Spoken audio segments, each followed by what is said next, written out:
இன்றைய நற்செய்தி வாசகத்தில் கோதுமை மணி மண்ணில் விழுந்து மடியாவிட்டால் அது அப்படியே இருக்கும் என்கிறார் இயேசு.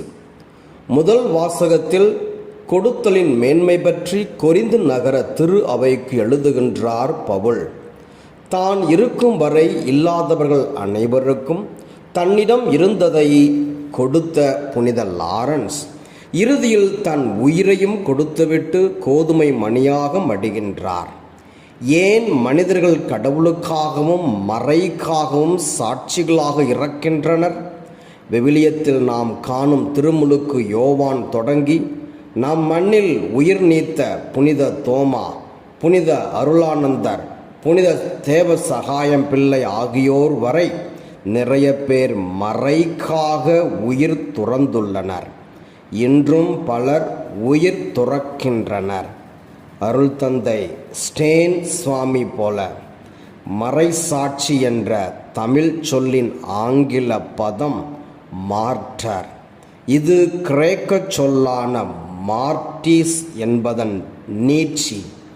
இது ஒரு சட்ட ரீதியான சொல், அதாவது நீதிமன்றத்தில் ஒருவர் சார்பாக சான்று சொல்பவர் அல்லது தான் கண்டதை அப்படியே கூறுபவர் மார்டீஸ் என அழைக்கப்பட்டார்.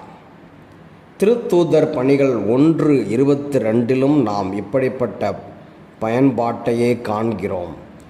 கிறிஸ்தவத்தில் இயேசுவுக்காகவும் இயேசுவின் மேல் கொண்ட நம்பிக்கைக்கும் சான்று பகர்ந்து உயிர் துறந்தவர்களை நாம் மறை சாட்சியர் என அழைக்கின்றோம்.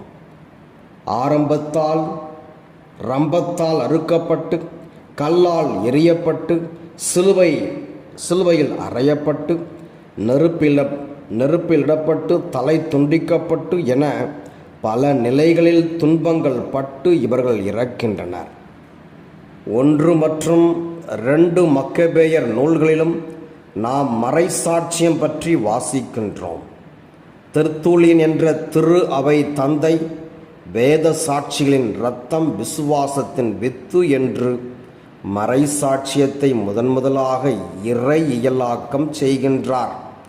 அதாவது மறைசாட்சியம் மற்றவர்களின் மனமாற்றத்திற்கு காரணமாக அமைந்ததை தவிர மற்றவர்களை ஒருபோதும் அச்சுறுத்தி பின்வாங்க செய்யவில்லை.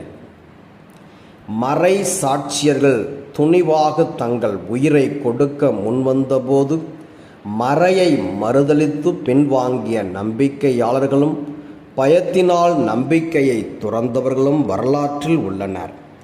இவர்களை